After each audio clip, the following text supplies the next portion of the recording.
So we are here at South by Southwest interviewing some of the most interesting people on the work that they do around sustainability. And I'm excited to share with our global audience watching this, the president and CEO of Lightbridge Corporation, Seth Grae. Seth, thank you for joining us today. Such a pleasure to be here, Sweta. So tell our audience who might not be familiar with Lightbridge, tell us about the company, what it does, and really how it plays a role in transitioning to clean energy. Well, Lightbridge's focus is on developing advanced nuclear fuel technology, specifically fuels to work in the existing reactors and the coming small modular reactors that will produce zero carbon, reliable power, more economically, more safely, with a focus on non-proliferation, and be a key player in the energy transition, including because this fuel will much better allow these new small modular reactors to load follow with renewables, meaning go up in power, come down in power as the sun shines, as the wind blows, to balance with renewables on a zero carbon electric grid.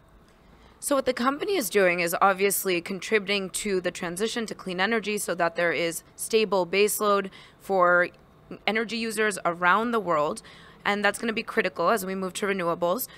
How do you communicate this to the public? Obviously, we're doing it right now, but how do you think about Lightbridge as a company doing this and the nuclear sector as a whole? Lightbridge is really starting to put more of an emphasis on different ways to communicate. Coming to conferences and events that are not specifically in the nuclear power industry or a nuclear technology, like South by Southwest. We're really honored to be here, to learn from others, to reach out to others.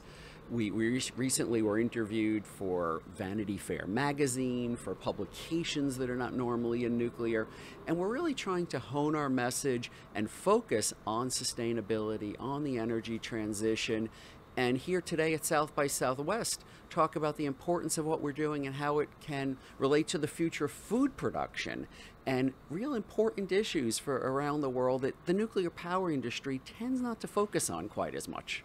It's so important. We need to be able to equitably feed 10 billion people on the planet by 2050. So power, we need to make sure that it's clean power that's doing that. And how do you get, as a leader in this space, those to follow? How do we get more clean energy companies to really start communicating their good climate actions?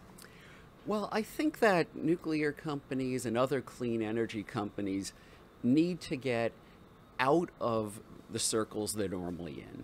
Need to go to talk to new constituencies, travel to other places, listen to people's concerns, and see how what they're doing interacts with other energy systems too. Like at Lightbridge, we're trying to look at how small modular reactors with our nuclear fuel technology can interact with wind, with solar, with other renewable technologies, and really start to have more of a unified and consistent basis, because we're going to need a lot of contributors coordinating and working together. Who would you like to give some climate love to? So on the We Don't Have Time platform, we like to share really good ideas and scale the solutions that are working. So in addition to the good work Lightbridge is doing, who else would you like to showcase some spotlight on and send some real positive vibes their way? Well, as a group, I would like to focus on the chefs who are here participating, who are looking at new ways to feed more people more economically without emitting as much carbon, and trying to take the food that's already produced in the world and have it prepared in really delicious ways to feed more people. So I'm really happy to see chefs participating here in a very sustainable way with a focus on getting nutritious food to more people. I love that. This is really breaking down silos and having conversations across energy companies and chefs and really bringing everyone together, because we all have a role to play to contributing to overcoming the climate crisis. Thank you, Seth, for everything you do. Thank you, Sweta. Really appreciate being here.